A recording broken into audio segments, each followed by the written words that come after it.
Hey, it's your girl, your favorite paralegal, aka Cassandra Lynn, and welcome to Legal Doc Talk 24/7. I hope you guys are having an amazing day. Whoo. So, I don't know what's going on in this world today, but it is just seemed to be chaos everywhere that we turn. Um, as y'all saw on the thumbnail, uh, Pastor T.D. Jakes actually ended up filing a lawsuit against former pastor. I don't know. I haven't done enough research to even know if he's still a pastor. Duane E. Youngblood. In my creation of my thumbnail, I ran across an article uh, about Mr. Youngblood that was quite disturbing. So I can only imagine what this lawsuit that TD Jakes is about. Now, from what I have read, I know that Youngblood filed the lawsuit, if I'm not mistaken, against TD Jakes or. I'm gonna do more research and come back to y'all. But what I do know is that after Sunday's health scare, Pastor T.D. Jake said, "Okay, enough is enough." He went ahead and he filed a lawsuit against Youngblood and included some things in the complaint that we're going to go over, but I do want to sit here and introduce a article that I found. It's a 2006 article about Duane E. Youngblood. It was published March 17th, 2006, and it's kind of crazy that I came across this article. So TD Jakes pretty much sued somebody who is a registered S offender. Mm. So let's hop into this right quick. Um, so this is him, and I did my research to ensure that this is the same person that TG Jakes is suing. This is just a what we're 2024, so this is his younger days. But it says pastor charged with SA of a teenager he was counseling. And this was published in the Pittsburgh Post Gazette. It says Duane E. Youngblood, a married pastor from Wilmerding, and the father of five, was arrested yesterday for M-wording a 15-year-old boy whom he counseled for being essayed. Bishop Youngblood of the Higher Call World Outreach Church of Mifflin Street in Homestead surrendered yesterday morning in the Allegheny County Police Headquarters in Point Breeze. He was accompanied by his attorney, Richard Joyce. Mr. Youngblood, 39 at the time, was charged with involuntary deviate intercourse, indecent assault, corruption of minors, and SA. Police accused him of a single incident of M-wording a 15-year-old boy in his church office in the fall of 2002. Uh, and its quote, it says, "Just encourage the people of God to pray." Mr. Youngblood told reporters as he was led in handcuffs to a police car for the trip to jail. "Pray for me, pray for all the families involved." Mr. Youngblood said he planned to continue preaching despite his current troubles. He declined to answer direct questions about the allegations, saying, "We will go through the court to deal with it." Mr. Youngblood's attorney did not return calls seeking comment. David said that the victim, who is now 18, told police that in 2002 he was attending counseling sessions with Mr. Youngblood to help him deal with SA member.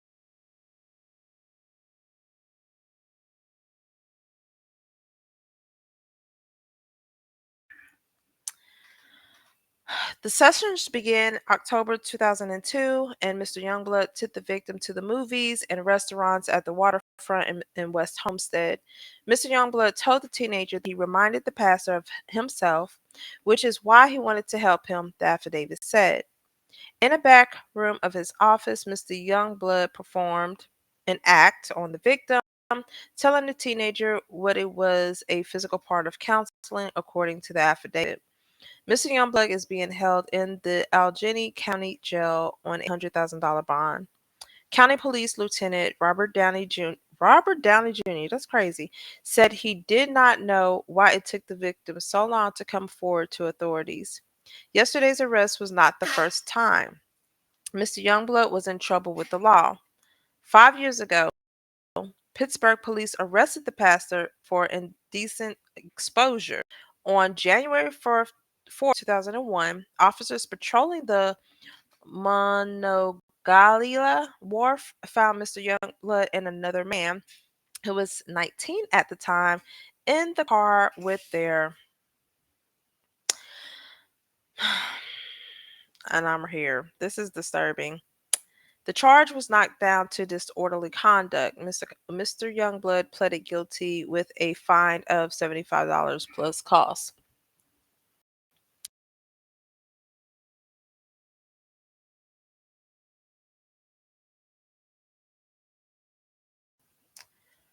In 2002, Mr. Youngblood spoke to the Pittsburgh Post Gazette about his church efforts to reach out to fatherless boys in the aftermath of removing a 17-year-old Homestead boy from his home during a standoff. Mr. Youngblood said he was trying to raise a new generation of role models. Somebody has to step in and literally be a replacement for what they didn't get and for what they didn't see. Youngblood told the newspaper, "We are actively working hard to raise up men who will reconnect to their family and their community." Yesterday, the church, and this is, mind you, 2006, yesterday the church was locked and no one answered the door at the adjacent rectory. Rectory, I'm sorry.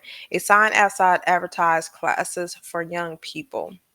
No one answered the door at Youngblood's rented home on Westinghouse Avenue in Wilmington. Neighbors both there and near the family's former home on Patton Street were surprised by their arrest.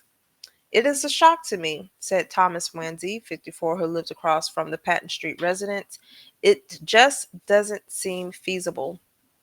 Mr. Youngblood is the founder of the non-denominational Higher Calling World Outreach Church, which he started out of his home in Wormerding in 1990. He is known for forceful sermons that focus on community development and personal fortitude. His ministry was attracted people from all walks of life, including business professionals and gospel radio DJs who congregate in the church sanctuary, which accommodates 400. So this is my first time reading this. So this happened in 2006, but prior to that in 2001, he was caught doing something else with another man in a car with a 19-year-old. This is highly disturbing. This is very highly disturbing. So now we're going to get into the lawsuit, of which Pastor T.D. Jakes is suing not only Mr. Duane Youngblood, but also Does 1 through 10. And the reason it says Does 1 through 10 is because they have not identified the identity of the other individuals. And once they do, then they'll amend the complaint as needed. All right, so nature of the action. The lawsuit sounds in the tort of defamation and civil conspiracy to commit defamation. The underlying story in this case depicts a carefully planned effort by a convicted criminal and those acting in concert with him to rewrite history in order to deflect blame and accountability for his own reprehensible and criminal conduct, and to publicly smear a renowned and eminently respected religious leader in a blatant and explicit attempt to extort him for millions of dollars. The lawsuit is intended to bring the scheme to a halt, to end the extreme emotional, physical, and spiritual toll defendant's conduct has caused Bishop Jakes, to set the record straight so the world understands the patent falsity of the accusations, and to restore Bishop Jakes' reputation. Oh, look how they see. And poof, when you write these petitions, especially in this kind of manner, knowing that this man had a background, you want to make express that up and down these petitions. So Pastor or plaintiff Bishop T.D. Jakes is a world-renowned spiritual leader, global philanthropist, author, film and producer, and the founder of the Potter's House Church, Texas. He is a U.S. citizen and resident of Dallas, Texas. Duane, defendant Duane Youngblood, is a registered sex offender in the state of Pennsylvania and a two-time convicted felon related to SA of children. He is a U.S. citizen and a resident of Pittsburgh, Pennsylvania. On information and belief, plaintiff alleges that defendant does 1 through 10 inclusive are other parties not yet identified who have acted in concert and agreement with Youngblood in order to commit defamatory conduct against plaintiff and had committed acts in furtherance of such wrongdoings. The true names, whether corporate, individual, otherwise, of those 1 through 10 inclusive are presently not fully known to plaintiff, which therefore sues said defendants by fictitious names and will seek leave to amend this complaint to show their true names and capacities when the same has been asserted.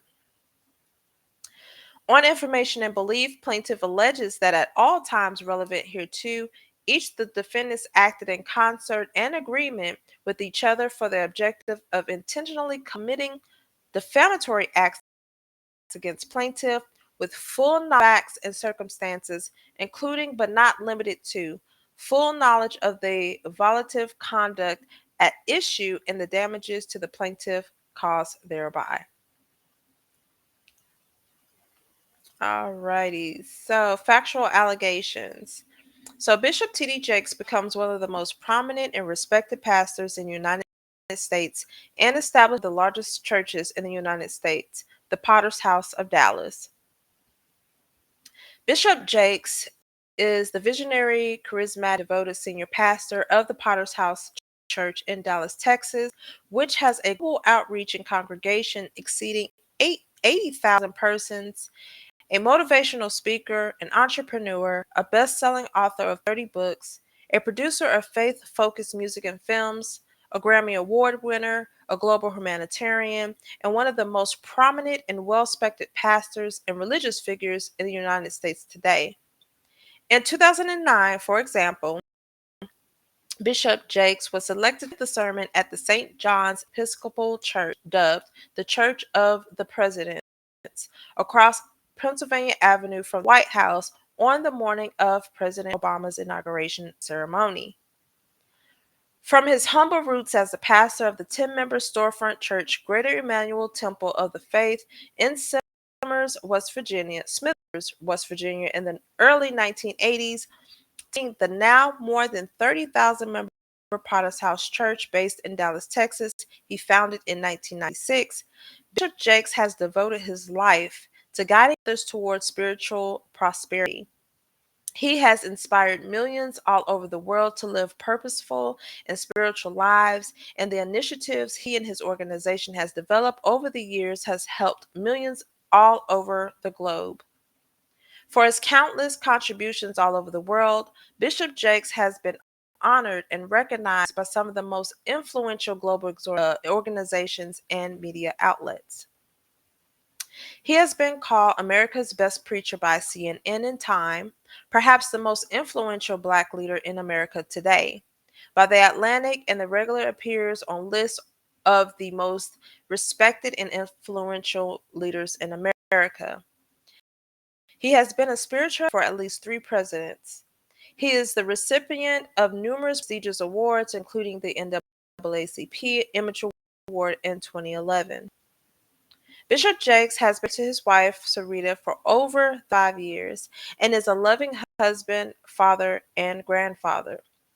Throughout his more than 40 years in the ministry, Bishop Jakes has maintained a stellar reputation for his faith, morals, ethics, and above all devotion to his family and the local and global communities he has built all over the world. Defendant Youngblood is convicted on multiple occasions for sex offenses involving minors.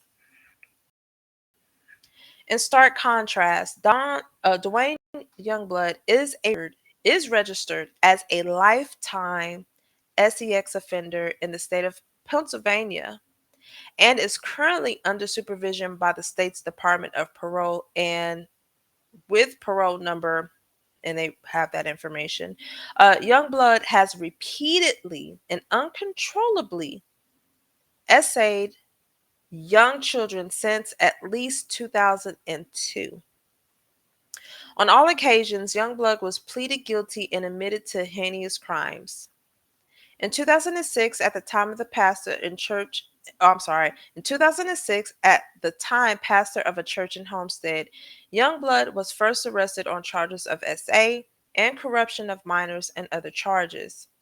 In that state, he was accused of essaying a 15-year-old in 2002 while counseling the boy. The teen sought counseling from Youngblood because a cousin had M-worded him, according to the police affidavit. As part of a plea deal, Youngblood was sentenced to a year of house arrest and 70 years of probation.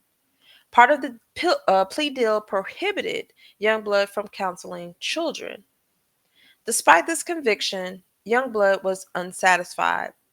In 2014, Youngblood was charged with inappropriately touching two teen victims, in one instance on about 25 occasions while he was counseling the youth between 2009 and 2011.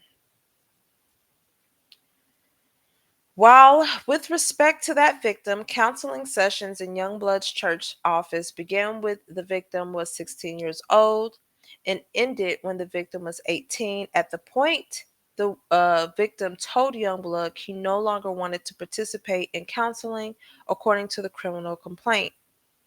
In another, Youngblood had relations with a youth over a 3-week period.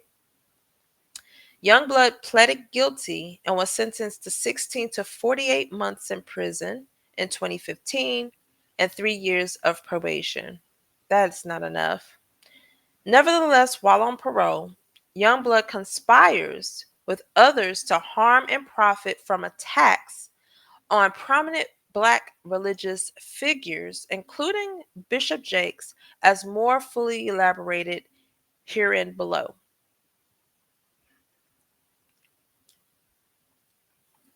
Youngblood uses the reach of Larry Reid Live to publicly blame his own abhorrent and horrific SA of minors on others, including Bishop Jakes, by accusing them of grooming, M-wording, and essaying him decades ago.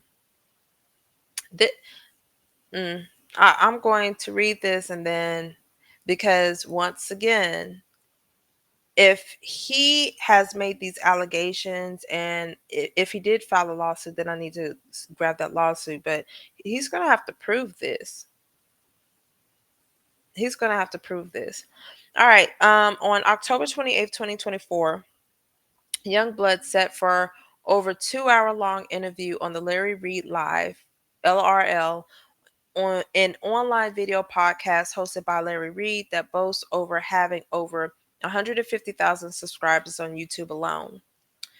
The October 28th episode of LRL was broadcast live to tens of thousands of online viewers on the Larry Reid Live YouTube and Facebook accounts. The episode was titled Larry Reid Live Interviews Duane Youngblood, The Abused Become the Abuser. Youngblood began his interview by misleading viewers about the circumstances of his convictions and incarcerations. Youngblood lied to LRL's viewers about the circumstances of his 2015 conviction, claiming it was only because he was communicating with minors when he was not allowed to. The actual truth, which Youngblood concealed from the LRL audience, was that he violated his parole not because he had simply communicated with minors when he was not allowed to, but rather he had been caught inappropriately touching two teens during counseling sessions between 2009 and 2011, and of engaging in SA over a 3-week period with a teenage victim. The interview later toned to Youngblood's new claim about how the source of him becoming an abuser an abuser was his own abuse at the hands of pastors and religious figures he encountered in his youth. After detailing instances of his own father, S.A., his sisters, and of his abuse at the hands of other church leaders, Youngblood turned his ire on Bishop Jakes. From the moment Youngblood brought up the allegations about Bishop Jakes roughly an hour into the interview, he and Mr. Reed spent almost the entirety of the rest of the interview on Bishop Jakes, and Youngblood's claim that Bishop Jakes tried to groom and SA him. Youngblood's story about Bishop Jakes on the October 28th episode of LRL was that when the now 58-year-old Youngblood was 18 or 19, of age, Bishop Jakes, after talking to Youngblood for 2 hours at the home of the elder clergywoman where Bishop Jakes was staying while supporting a local church revival program, wrapped his arms around Youngblood and tried to kiss him. And this is an excerpt of what he said. After sitting there and having done this long discourse with him, I finally looked at my watch and I'm like, oh my goodness, I got to go. I got to get this car back to my mother. She's gonna unalive me. So I said to Bishop, I got to go get up, and I got up from the table. He got up from the table. He walked around toward the way I had to exit quicker than I got over there. And when I started to walk past him, he pulled me to himself, wrapped his arms around me, and tried to kiss me. And in that moment, I literally passed away. Next, according to Youngblood, Bishop Jakes called Youngblood the following morning. In the morning, I stepped into our bathroom and my home phone rings. My mother answers the phone and says to me, Duane, it's Elder Jakes. Jakes and I get on the phone, and when I get on that telephone, I hear water. He is sitting in the bathtub, and in that thing, he says to me without any hesitation, there's three things I need you to do. The first one is when I come to Pittsburgh, you're going to be the only person I sleep with. The second one is you can't sleep with anybody else because I don't want to give my wife anything. And thirdly, I would take care of you for the rest of your life. Disturbing. Youngblood then went on to describe how he did not tell his mother what happened, but she made him go to church services that night where Bishop Jakes not only preached but called up Youngblood to the pulpit to read for him. Youngblood ended his story by claiming that there is so much more to me and Bishop Jakes and my family and Bishop Jakes and the absolute destructive uh, damage, but this thing was so extremely damaging. Later on, in the October 28th LRL episode, Youngblood described an encounter with Bishop Jakes where years later he had to drive Bishop Jakes and his wife to a hotel after a conference. According to Youngblood, he accompanied Bishop Jakes and his wife back to the hotel room. And after Miss Jakes went to sleep, Youngblood confronted Bishop Jakes and asked him, "Why did you want? Why did you do? Wait, why did you do what you did?" To which Bishop Jakes responded, "My stock was rising, and I would have had sex with anybody at that time." Less than a week later, on November 3rd, 2024, Youngblood returned to LRL for part two of Larry Reed live interviews Duane. Youngblood, the abused, became the abuser. In part two, Youngblood doubled down on the same false story, and this time he made sure that all the LRL viewers knew that he was not just accusing Bishop Jakes of trying to begin a relationship with him, but rather that his story was one of SA. When pressed by Reed to further describe how his allegation that Bishop Jakes groomed him, was predatory in nature, Youngblood made it clear that he was accusing Bishop Jakes of attempted SA. When it comes to Bishop Jakes, when I was sharing the story the other day, I'm just running through the story, but I want to make sure people are very clear. I said that we were sitting at the dining room table and I looked at my watch and I said I've got to get up and get out of here because I've got to get my mother's car back to her. But what may have been misunderstood is that Bishop Jakes got up, came around the table, and positioned himself in the corner that I had to walk past. When I was walking past that corner, he grabbed me. There is no reason if you're going to just give me a hug as we're leaving, go to the door with me and let's hug it out and let me go to the door. We are not at the door. We are still in the dining room, and he is in the corner, grabbed me to himself, looked down into my face, and then tried to bend his head down to kiss me on my lips. That is not a you didn't want what you wanted to get.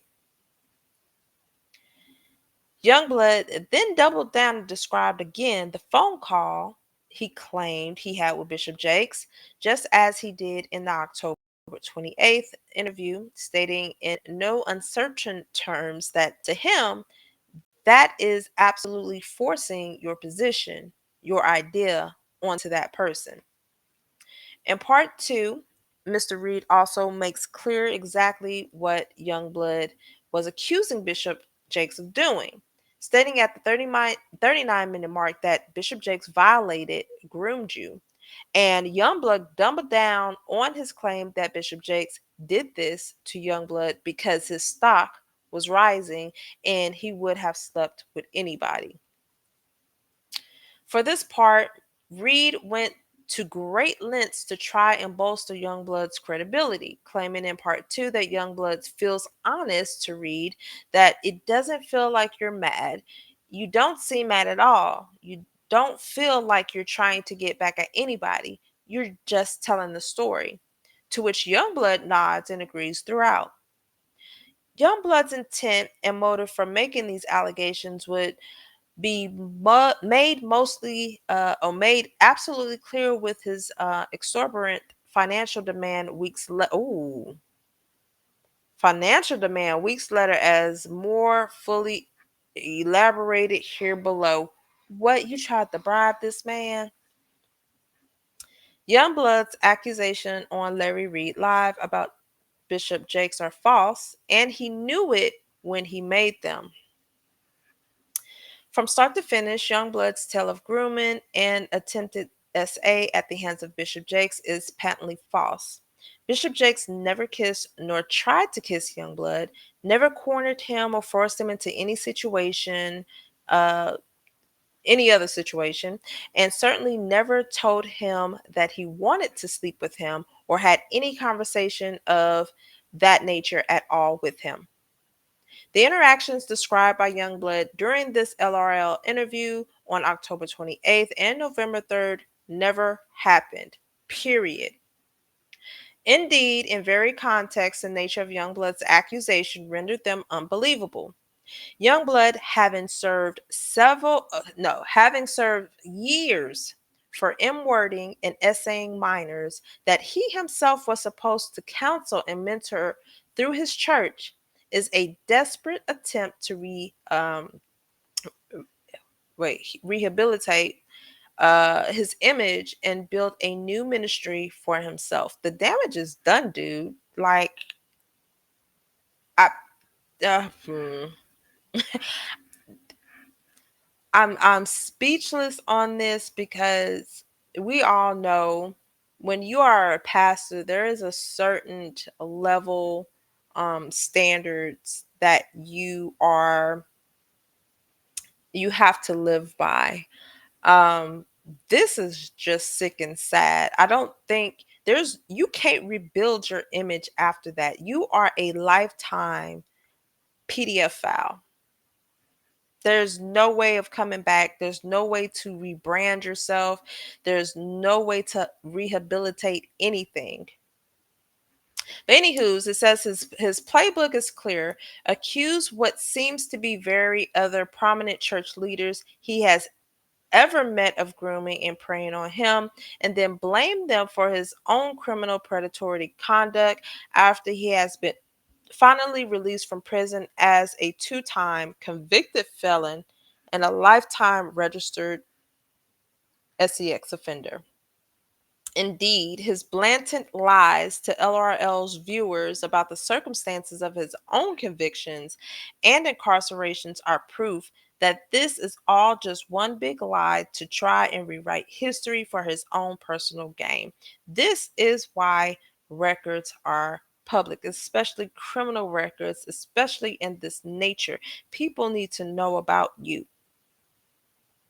This is beyond sick. And this man is still sick. This man is still sick. He he can't. You are a sex offender. You can't work where you. I mean, you can work like under the table jobs that pay you cash, but you can't go around kids. You can't be a pastor. So I'm thinking because he can't be a pastor, he wants to take down every pastor there is in this world, or at least in the United America, because you can't be a pastor because of your criminal, predatory, pedophile acts. This is just gross. Youngblood's October 28th and November 3rd appearances, falsely targeting and attacking Bishop Jakes goes viral. Seen it. This happened to pop up on my feed. I was watching a video of an attorney actually going through this, and I was like, wait, what? So I had to hop on this. I had to hop on this and see what's going on. Alrighty. Let's get into the next one. So we have 28th and November 3rd appearances falsely targeting and attacking Jakes goes viral. All right, so it reads, just as Youngblood hoped, his October 28th and November 3rd appearances went viral. Part 1 has over 120,000 views, making it one of the most viewed LRL episodes in history, even though it has been posted for less than a month. And part 2 has garnered over 25,000 views since it was posted on November 3rd. Moreover, clips from Blood's false story about Bishop Jakes' post on the Larry Reed Live YouTube account attracted 10 more views. The LRL interviews were also posted to Larry Reed Live social media accounts, including Facebook, Instagram, TikTok, where they garnered hundreds of thousands of additional views. Good grief. So this just been redistributed in so many ways. As well as to Larry Reed's website, LarryWrightLive.com, where they tallied even more views. The spread of Youngblood's false allegations, as expected, did not stop with just the Larry Reed social media and online platforms. Predictably and foreseeably, Youngblood's story went viral, being republished, reposted, and commented by numerous other social media users and influencers. For example, Newsbreak, which boasts over 26 million monthly readers, published at least 5 separate stories on Youngblood's accusations against Bishop Jakes. And Youngblood's false accusations were published by other YouTubers and TikTok influencers to hundreds of thousands of additional viewers. As told, it is likely that over 1 million people have been exposed to Youngblood's lies about Bishop Jakes.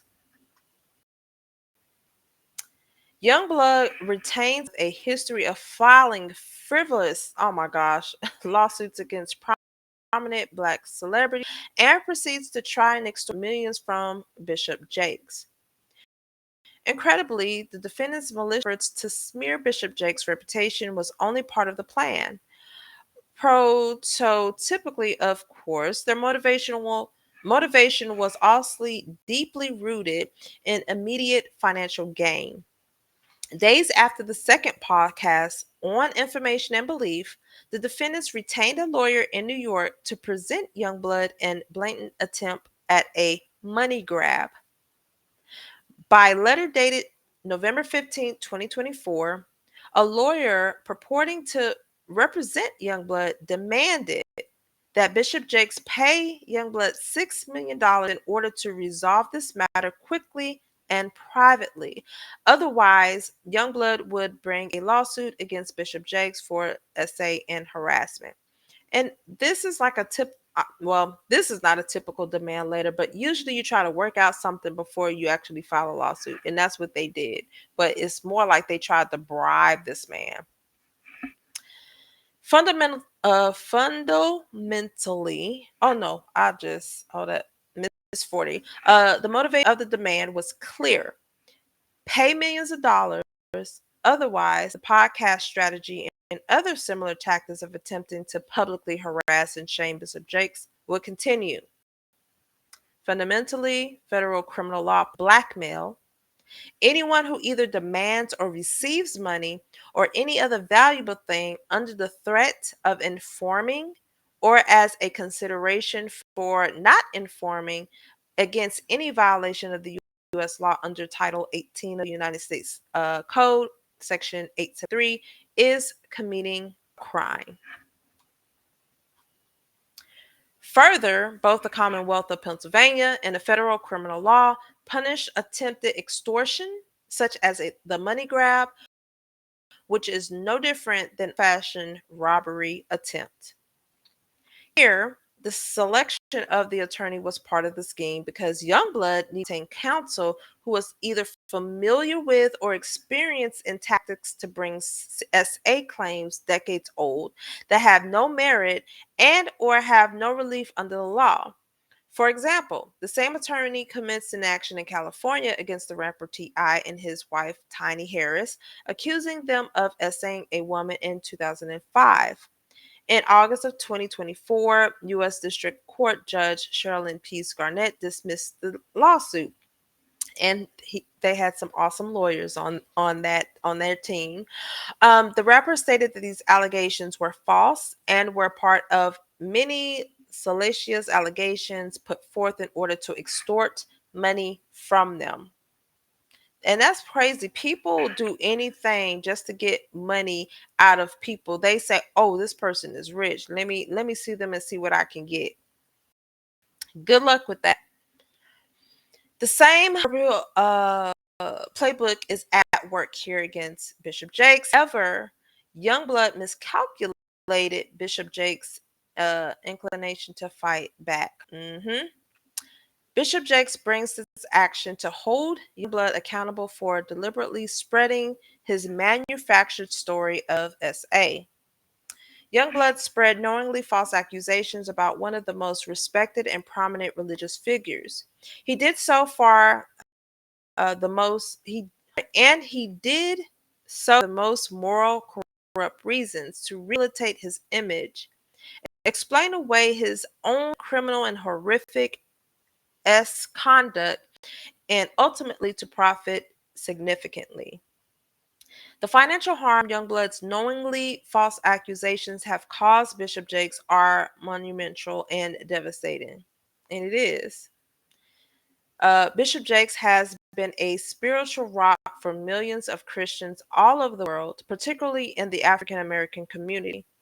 Youngblood's viral allegations that Bishop Jakes groomed, preyed on, and SA'd and assaulted him, then a young minister, have tarnished Bishop Jakes' reputation.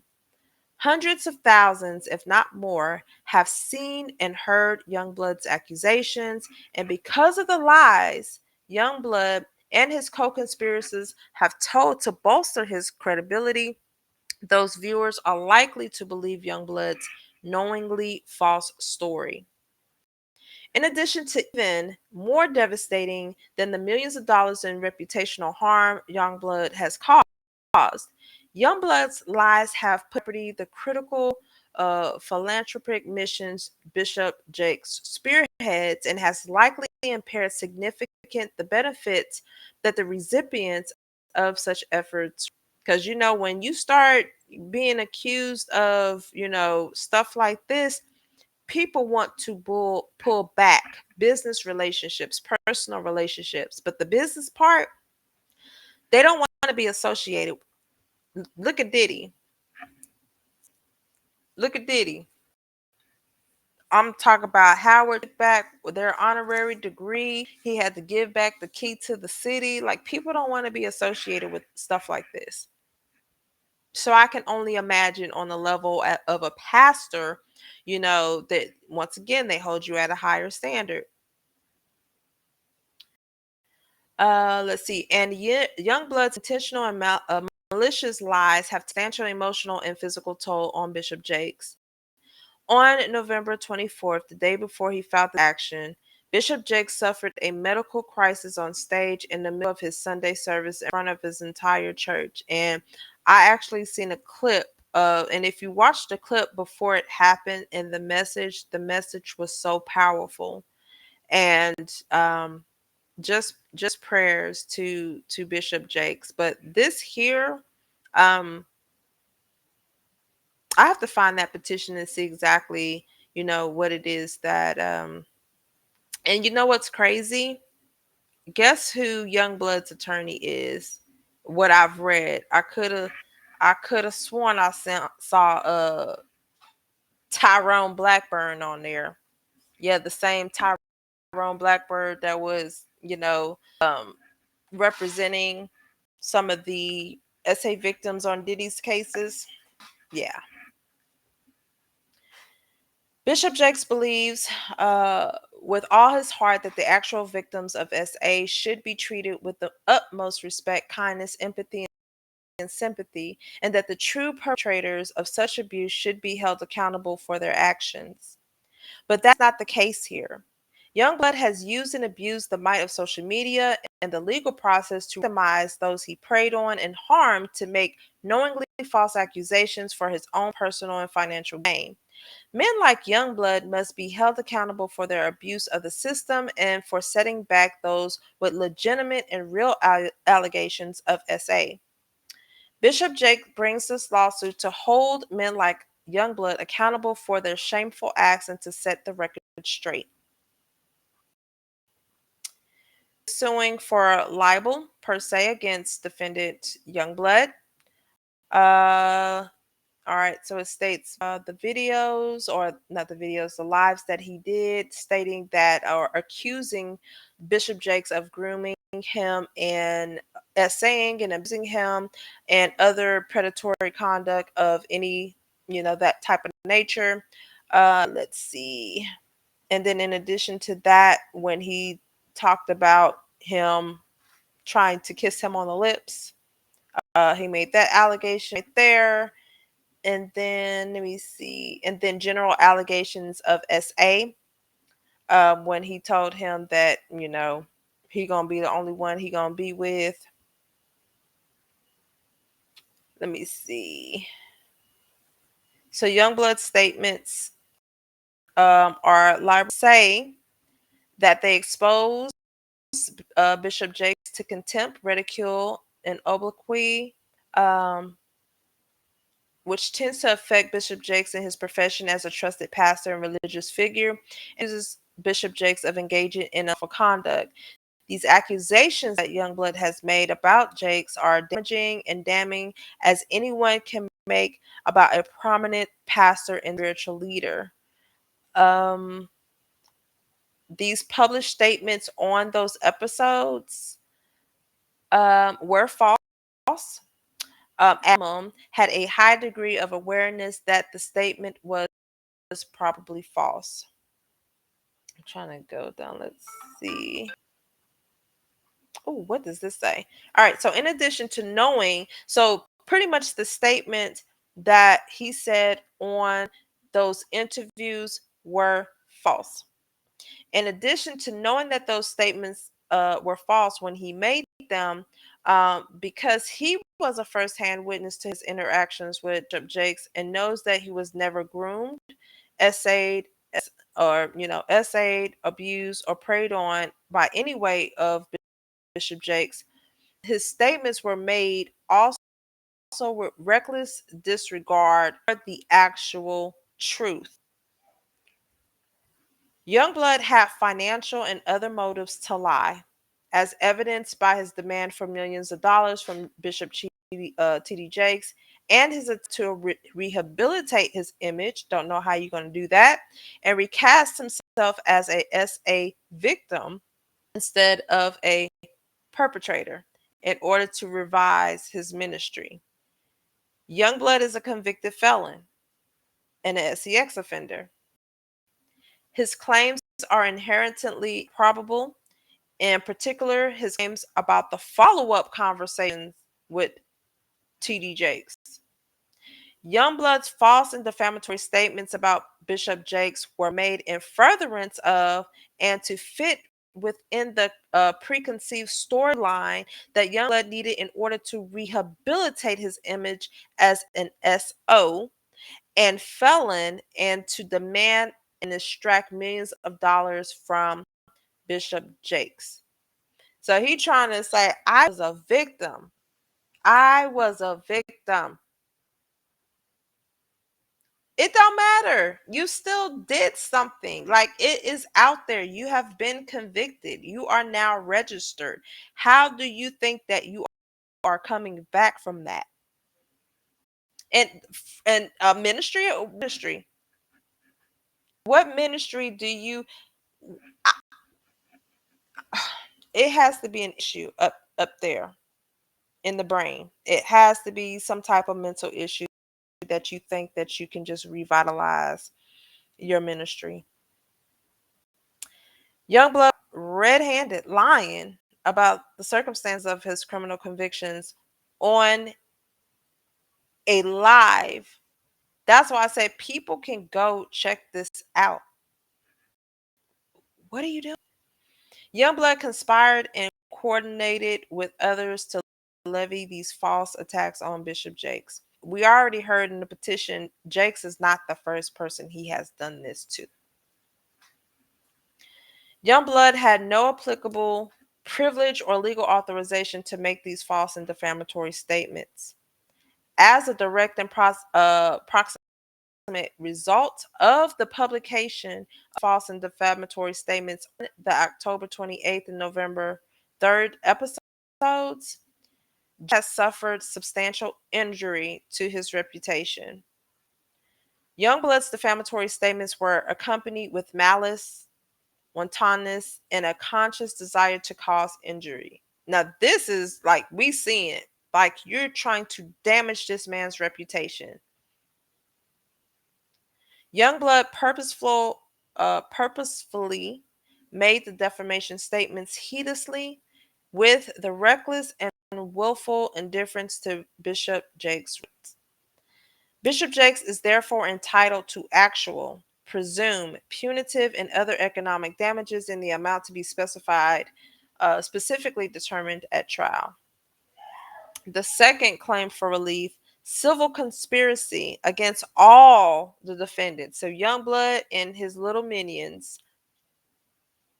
On information and belief, Youngblood and those acting in concert with him worked together to publish and broadcast the false claims that Bishop Jakes groomed him and as aid Youngblood on a podcast reaching over 100,000 people. They made false claims on a podcast that reached such a broad audience of listeners that would harm Jakes. They knew that. To wit, co-conspirator number one falsely claimed in sum and substance during the podcast that Bishop Jakes had engaged in settlement discussions with Youngblood regarding his claims. On information and belief, the statement by co-conspirator number one was done unintentionally in order to give credence and a patina of credibility to Youngblood's false statements, even though co-conspirator number one was aware that efforts by Bishop Jakes to pay Youngblood to avoid him making such statements were knowingly false. So you went out and said, oh, they're working behind the scenes to settle this. So you're trying to make like, oh, so you're trying to make us, the people, think, oh, so if they're working it out behind the scenes, that means he's guilty, further causing damage. Oh man. The first podcast occurred on October 28th, while Youngblood and his co-conspirators made false statements to harm Bishop Jakes in the podcast. On information belief, the defendant aimed to maximize their efforts by launching a second broadcast on November 3rd, meant to sharpen and clarify the false statements for maximum impact. For example, Youngblood in the sum and substance attempted to more clearly target his false claim of essay against Bishop Jakes by stating in sub and substance that Bishop Jakes restrained him and forcibly kissed him, as opposed to the first podcast interview where Youngblood alleges that they embraced at the end of hours long, wide ranging conversation about faith, life, and parents.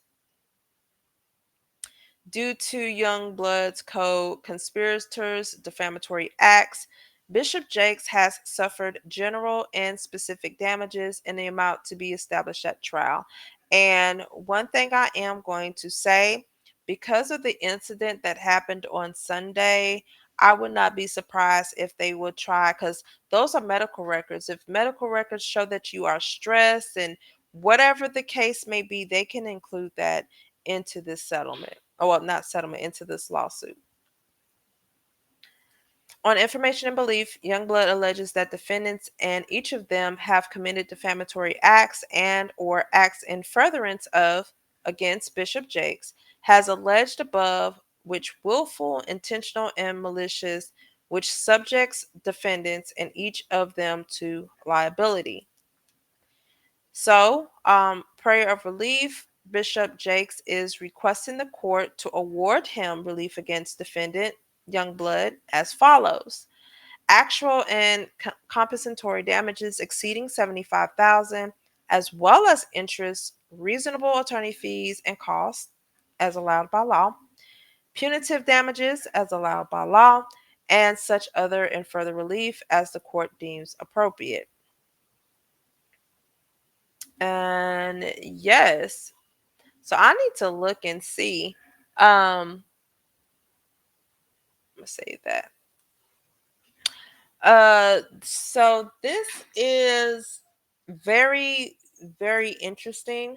Um, I'm going to do some digging on Mr. Duane E. Youngblood because you hear stories about people, extorting or blackmailing other individuals, but you're doing it to pastors, and in the petition it says that you have a history of doing this to pastors. In my opinion, because he cannot get to where he used to be, like, no telling how long this man has been doing this. If he was caught in a car with a 19-year-old in 2001, that means that it's been going way longer than that. Because at the time of that 2006 article, he was 39. He was 39. Whew. All right. I'm like I said, I'm gonna keep track of the story. Y'all let me know what y'all think about this. This is a lawsuit that Bishop T.D. Jakes has filed against Duane E. Youngblood, who is a two-time convicted felon and a lifetime SEX offender. He is on the registry. I know people are going to say, well, TD Jakes is, doing this for show, or he's doing this at the right time because of the Diddy situation. But let's kind of, I don't want to say pick that apart, but set the Diddy stuff aside. Let's just talk about the facts here. All right. Um, this man and when I say this man, Youngblood, is trying to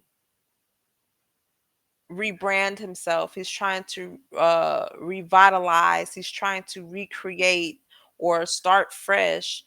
And he thinks that he can do this. So if he would have got $6 million, I don't know what he would have done. He probably would try to start all over. I don't know. But you can't just sit there and try to extort people for money because of your wrongdoings. You're trying to switch the narrative. Sir, you did what you did. And I understand if it was done to you, yes, you are a victim. But you also have to take accountability of what you have did to these minors.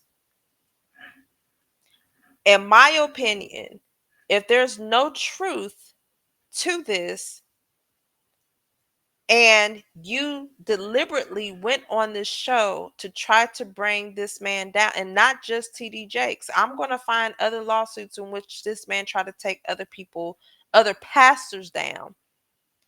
And I'm sure Pastor Jake's attorney is already on that. He's going to look and see, because that's what we do when we draft petitions. I look in your background, whether you are the plaintiff, whether we're representing you, or whether we are, looking of the background of the defendant, because we have to know what we're working with. But if I pull it from on the defendant, I'm including that in my lawsuit, depending on the type of lawsuit. For example, if I'm doing a car wreck lawsuit, right, and this person has a history of drinking and driving and getting tickets, I'm putting that in a lawsuit, especially if this particular lawsuit deals with, the accident being caused by a drunk driver. Of course, I'm going to bring up your past, and I'm going to include that into that lawsuit, because we need for the judge and the court and the jury to know what type of person you are.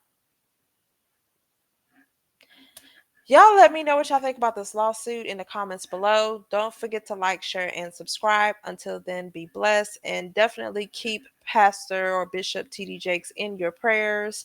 Y'all have a blessed night. Bye.